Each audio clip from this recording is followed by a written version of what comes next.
നമ്മൾ symmetric key സിഫേഴ്സ് ആയിരുന്നു കഴിഞ്ഞ ക്ലാസ്സിൽ പറഞ്ഞത്. Symmetric key ciphers, substitution ciphers and transposition cipher എന്ന് രണ്ടായിട്ട് കാറ്റഗറൈസ് ചെയ്തിരിക്കുന്നു.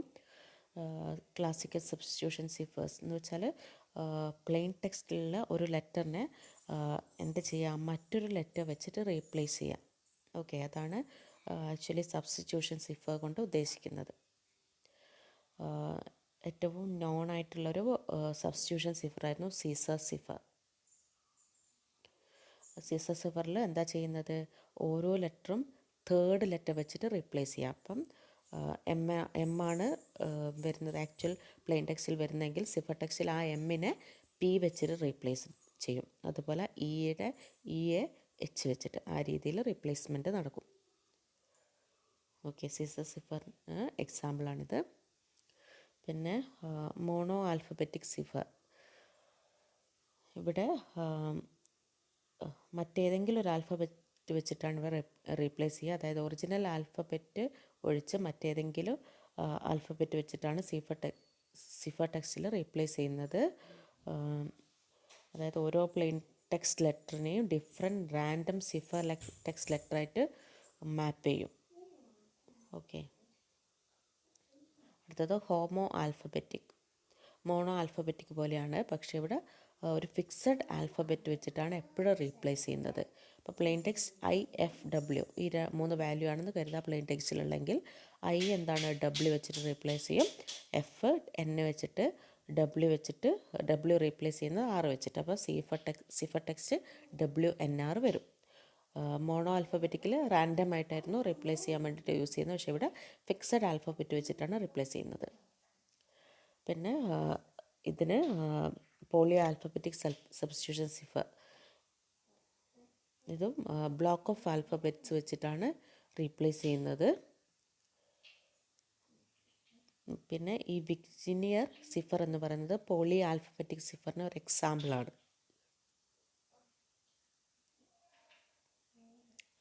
അപ്പം അത്രയാണ് സബ്സ്റ്റിറ്റ്യൂഷൻ സിഫറിൽ വരുന്നത്. അടുത്തത് ട്രാൻസ്പോസിഷൻ സിഫർ. ട്രാൻസ്പോസിഷൻ സിഫർ എന്ന് പറയുന്നത് കുറച്ച് കോംപ്ലക്സ് ട്രാൻസ്പോസിഷനാണ്. അതായത് പിന്നെ ഇവിടെ പ്ലെയിൻ ടെക്സ്റ്റിൽ പുതിയതായിട്ട് റീപ്ലേസ് മറ്റൊന്നും ചെയ്യുന്നില്ല, പകരം അതിന് റീഓർഡർ ചെയ്യുകയാണ് ചെയ്യുന്നത്. ഓക്കെ, അതായത് അതിലുള്ള ലെറ്റേഴ്സ് പരസ്പരം മാറ്റുകയാണ് ചെയ്യുന്നത്. Right letters of messages out in rose over a specified number of columns, then reorder the columns according to some key before reading of the rows.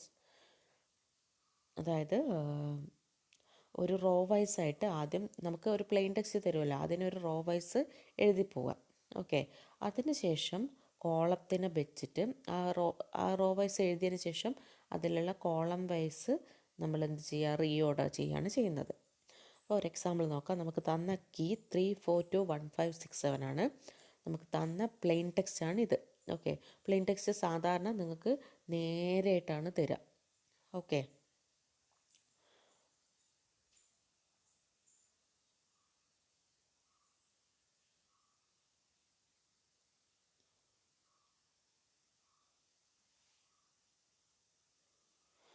ഇവിടെ ഒരു പ്ലെയിൻ ടെക്സ്റ്റ് തന്നിരിക്കുന്നത് അറ്റാക്ക് പോസ്റ്റ്പോൺഡ് അൻറ്റിൽ TWO AMXYZ. ഇതാണ് ഒരു value. Okay, അതാണ് plain text. അത് നേരെയാണ് തരിക ശരിക്കും. അപ്പം നിങ്ങൾ ആദ്യം ചെയ്യേണ്ടത് ഇതാണ്. ഇവിടെ എന്താണ്, 7 ലെറ്റേഴ്സ് വീതം വരുന്ന ഓരോ റോ ആയിട്ട് നേരെ അങ്ങ് മാറ്റി എഴുതുക. ഓക്കെ, അപ്പം ഒരുമിച്ച് തരുന്ന പ്ലെയിൻ ടെക്സ്റ്റിനെ എന്താ ചെയ്യുക, അറ്റാക്ക് P വരെ ഒരു റോ, അതിനുശേഷം പോസ്റ്റ്പോൺ വരെ അടുത്ത റോ, അങ്ങനെ നേരെ എന്താണ് ഇവിടെ 4, 3, 7 ക്യാരക്ടേഴ്സ് ഒരു റോയിൽ, അത് കഴിഞ്ഞാൽ കണ്ടിന്യൂസ് ആയിട്ട് അടുത്ത റോ, അങ്ങനെ എഴുതി പോവുക. ഓക്കെ, അപ്പം നമുക്ക് എന്താണ് ഇത് നോക്കിയാൽ ഒരു കോളം വൈസ് കാണുന്നുണ്ടല്ലോ. അപ്പം എത്ര കോളം വന്നു ഇവിടെ, 1 2 3 4 5 6 7 കോളംസ് വന്നു ഇവിടെ. അപ്പോൾ ഫസ്റ്റ് കോളത്തിലെ വാല്യൂസ് ഏതൊക്കെയാണ്, AODW. സെക്കൻഡ് കോളത്തിലെ വാല്യൂ TSUO. അതേ രീതിയിൽ. ഓക്കെ, അപ്പോൾ നമുക്ക് കീ തന്നിരിക്കുന്നത് 3421567 ആണ്. അപ്പോൾ നമുക്ക് സിഫർ ടെക്സ്റ്റ് മാറ്റി എഴുതണമെങ്കിൽ നമ്മൾ ഇങ്ങനെയാണ് ചെയ്യുക. ഈ എഴുതിയിരിക്കുന്നതിൽ തേർഡ് കോളം ഫസ്റ്റ് എടുക്കുക. തേർഡ് കോളത്തിലെ വാല്യൂ TTNA. ഓക്കെ, അത് സിഫർ ടെക്സ്റ്റിൻ്റെ ഫസ്റ്റ് 4 ക്യാരക്ടേഴ്സാണ്, ലെറ്റേഴ്സാണ്, അതങ്ങ് എഴുതുക. അതിനുശേഷം ഫോർത്ത് റോ APTM. ഓക്കെ, അതിനുശേഷം സെക്കൻഡ് റോ TSUO. ഓക്കെ, ഇപ്പോൾ മനസ്സിലായാലും ഈ ഒരു ഓർഡറിൽ അങ്ങ് എഴുതിയാൽ നമുക്കിതിൻ്റെ സിഫർ ടെക്സ്റ്റ് കിട്ടും. അപ്പോൾ ട്രാൻസ്പോസിഷൻ എന്ന് പറയുമ്പോൾ നമുക്ക് പുതിയതായിട്ട് സിഫർ ടെക്സ്റ്റ് ഒന്നും നമ്മൾ എഴുതുകയോ ഒന്നും ചെയ്തിട്ടില്ല, പകരം ഉള്ളതിന് തന്നെ റീഓർഡർ ചെയ്യുകയാണ് ചെയ്തത്. Block cipher modes of operation. Encryption algorithms are divided into 2 categories based on input type as block cipher and stream cipher. Block cipher is an encryption algorithm which takes fixed size of input and produces a cipher text of fixed size bits again. അതായത് B inputs ആണെങ്കിൽ B outputs ഉള്ള cipher text ആണ് produce ചെയ്യുക. അപ്പോൾ if input is larger than B bits, it can be divided further. അപ്പോൾ block സിഫേഴ്സിന് examples ആണ് ഇതൊക്കെ. ECB, CBC, OFB, CFB and counter mode. Electronic code block ECB, അതിൽ first ECB. It is the easiest block cipher mode of functioning. It is easier because of direct encryption of each block of input plain text and output is in form of blocks of encrypted cipher text. അപ്പം ഒരു message larger than B bits ആണെങ്കിൽ അതിന് എന്താണ് bunch of blocks ആയിട്ട് break ചെയ്യും and the procedure is repeated. Okay, അടുത്ത CBC. XOR chaining or cipher block chaining is a method in which the next block of plain text to be encrypted is XORed with the previous block of cipher text before being encrypted. CFB mode. Each cipher text block gets fed back to the encryption process in order to encrypt the next plain text block. അതായത് ഓരോ cipher text ബ്ലോക്കും എന്ത് ചെയ്യുക, അതിൻ്റെ output encryption പ്രോസസ്സിലോട്ട് again feedback ചെയ്ത് കൊടുക്കുക. അതുവഴി എന്താണ് next plain text block encrypt ചെയ്തെടുക്കാൻ പറ്റും. അപ്പം ഇതാണ് ബേസിക് കമ്പാരിസൺ ബ്ലോക്ക് സിഫറിൻ്റെയും സ്ട്രീം സിഫറിൻ്റെയും. അതായത് basis for comparison. Basic converts the plain text by taking its block at a time. Block cipher converts the text by taking 1 byte of the plain text at a time. Stream cipher എന്താണ് plain ടെക്സ്റ്റിൻ്റെ ഓരോ text ബൈസ് ആണ് convert ചെയ്യുക. നേരെ മറിച്ച് block സിഫറിൽ plain ടെക്സ്റ്റിൻ്റെ ഒരു ബ്ലോക്കാണ് ഇൻപുട്ടായിട്ട് എടുത്തിട്ട് അതിനെ കൺവേർട്ട് ചെയ്യുന്നത്. കോംപ്ലക്സിറ്റി എന്ന് പറയുന്നത് ബ്ലോക്ക് സിഫറിൽ സിമ്പിളാണ്, സ്ട്രീം സിഫറിൽ കോംപ്ലക്സ് ആണ്. ബ്ലോക്ക് സിഫറിൽ 64 ബിറ്റ്സ് യൂസ് ചെയ്യുന്നു, അല്ലെങ്കിൽ അതിൽ കൂടുതൽ. നേരെ മറിച്ച് സ്ട്രീം സിഫറിൽ 8 bits.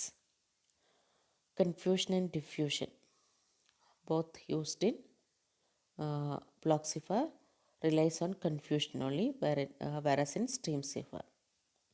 Algorithm modes used ECB, CBC ആണ് ബ്ലോക്ക് സിഫറിൽ. CFB, OFB സ്ട്രീം സിഫറിലാണ് യൂസ് ചെയ്യുന്നത്. വൺ വേർഡിൽ ചോദിക്കാം കേട്ടോ അത് രണ്ടും. അടുത്തത് data encryption standard DES. DES has been found vulnerable against very powerful attacks and therefore the popularity of DES has been found slightly on decline. It is a block cipher and encrypts data in blocks of size 64 bits each, means 64 bits of plain text goes as the input to DS, which produces 64 bits of cipher text. DS എന്ന് പറയുന്നത് block സിഫറിന് എക്സാമ്പിളാണ്. Data blocks ആയിട്ട് encrypt ചെയ്യുന്നതാണ്. 64 bits ആണ് ഇതിലോട്ട് fed ചെയ്യുന്നത്. അത് 64 bits ആയിട്ടുള്ള സിഫർ ടെക്സ്റ്റ് ആണ് പ്രൊഡ്യൂസ് ചെയ്യുന്നത്. The key length is 56 bits. Same algorithm key ആണ് എൻക്രിപ്ഷനും ഡിക്രിപ്ഷനിൽ യൂസ് ചെയ്യുന്നത്, with minor differences. DS uses a 56-bit key. The actual initial key consists of 64 bits. However, before the DS process even starts, every 8th bit of the key is discarded to produce a 56-bit key. That is, bit position 8, 16, 24, 32, 40, 48, 56 and 64 are discarded. Okay, ഇതാണ് 6 steps. In the first step, the 64-bit plain text block is handed over to an initial permutation function. Plain text initial permutation ഫംഗ്ഷന് ഇൻപുട്ടായിട്ട് fed ചെയ്യുന്നു. Initial permutation plain ടെക്സ്റ്റിൽ perform ചെയ്യുന്നു. Next, the initial permutation produces 2 halves of the permuted block. രണ്ട് ബ്ലോക്കായിട്ട് divide ചെയ്യുന്നു. Left plain text L P ടിയും അതുപോലെ right plain text R P ടിയും. അടുത്തത് ഓരോ എൽ പി ടിയും ആർ പി ടിയും go through this rounds of encryption processes again. In the end, LPT and RPT are rejoined and a final permutation is performed on the combined block. ഏറ്റവും last L P T R P T rejoin ചെയ്തിട്ട് final permutation perform ചെയ്യും. At last, the result is 64-bit ciphertext. The initial permutation happens only once and it happens before the first round.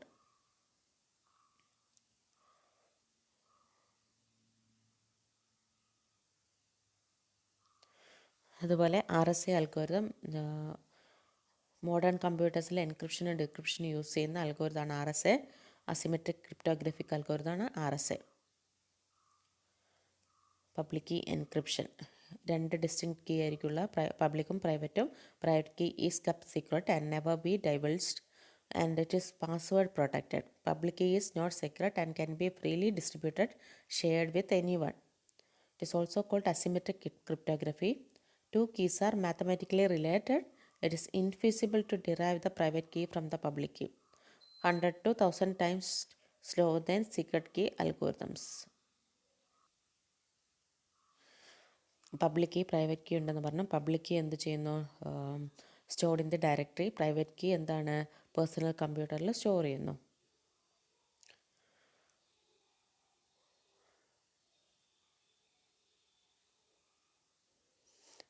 Steps ഇതുപോലെ പഠിച്ചെടുക്കുക.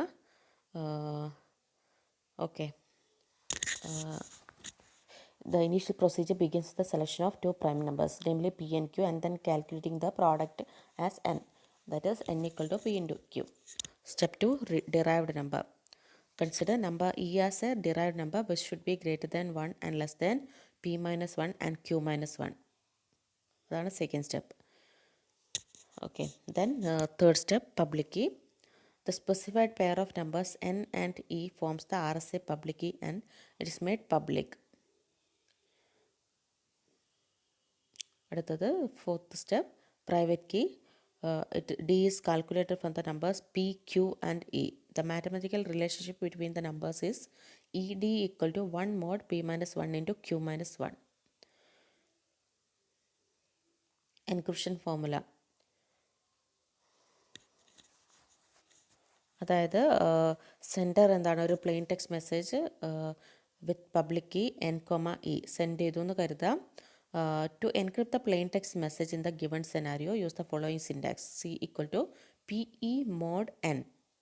ഇതാണ് encryption formula. Decryption formula എന്ന് പറയുമ്പോൾ it is very straightforward and includes analytics for calculation in a systematic approach. Consider receiver C has the private key D with the result modulus will be calculated as plain text equal to CD mod n. അത് പഠിച്ചു വെക്കുക.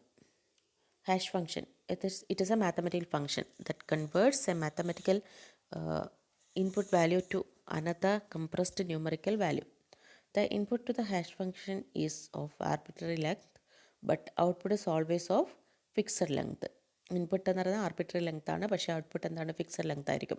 ഹാഷിങ് നിങ്ങൾ data സിസ്റ്റത്തിലൊക്കെ പഠിച്ച കാര്യമാണ്. ഒരു numerical input വാല്യൂവിനെ മറ്റൊരു numerical വാല്യൂയിലോട്ട് കൺവേർട്ട് ചെയ്യാണ് യൂസ് ചെയ്യുന്നത്. കൺവേർട്ട് ചെയ്യുന്നത് കംപ്രസ്ഡ് ആയിരിക്കും. ഹാഷ് ഫംഗ്ഷൻ റിട്ടേൺ ചെയ്യുന്ന വാല്യൂവിനെ message digest or hash values എന്നാണ് പറയുക. The features. Fixed length output. Hash function converts data of arbitrary length to a fixed length എന്ന് നമ്മൾ ഫസ്റ്റ് സ്ലൈഡ് പഠിച്ചു. ആ ഒരു ഫംഗ്ഷനെ പറയുന്ന പേരാണ് hashing the data. Hash is much smaller than the input data, hence hash functions are sometimes called compression functions. അതുകൊണ്ട് compression functions എന്നും പറയും. A hash is a small representation of a larger data. It is also referred to as digest. Popular hash functions ആണ് message digest, MD. MD5 was most popular and widely used hash function for quite some years. MD ഫാമിലിയിലെ MD2, 4, 5 and 6 ഉള്ളതാണ്. Internet standard RFC 1321 അതിൻ്റെ ഒരു സ്റ്റാൻഡേർഡായിട്ട് adopt ചെയ്തു. 128 bit hash ഫംഗ്ഷനാണത്. Message digest is a cryptographic hash function containing a string of digits created by a one-way hashing formula. MAC algorithm is a symmetric key cryptographic technique to provide message authentication. ഇതെല്ലാം one word ചോദിക്കാം കേട്ടോ, അതൊക്കെ ഓർത്ത് വെക്കുക എന്താണെന്നുള്ളത്. Message ഓതൻറ്റിക്കേഷന് വേണ്ടിയിട്ട് use ചെയ്യുന്ന symmetric key cryptographic ടെക്നിക്കാണ് MAC algorithm. Message authentication code.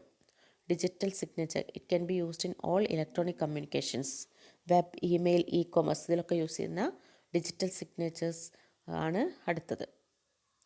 ഇതൊരു ഇലക്ട്രോണിക് സ്റ്റാമ്പാണ് അല്ലെങ്കിൽ seal that append to the document. അതായത് നമ്മൾ വാട്ടർമാർക്കൊക്കെ കണ്ടിട്ടില്ലേ ഡോക്യുമെൻറ്റിൻ്റെ ഒപ്പം, അല്ലെങ്കിൽ ഒരു ഇലക്ട്രോണിക് സ്റ്റാമ്പോ സീലോ ഒക്കെ എന്താണ് ഡോക്യുമെൻറ്റിൻ്റെ കൂടെ അപ്പൻ ചെയ്യുന്നത് പോലെയാണ് digital Signet.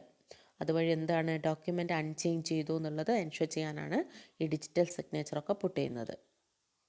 It is a process that guarantees that the contents of a message have not been altered in transition സമയത്ത് കണ്ടൻസ് എന്ത് ചെയ്തിട്ടില്ല, ആൾട്ടേർഡ് ആയിട്ടില്ല എന്ന് ഉറപ്പ് വരുത്താനാണ് ഡിജിറ്റൽ സിഗ്നേച്ചർ യൂസ് ചെയ്യുന്നത്.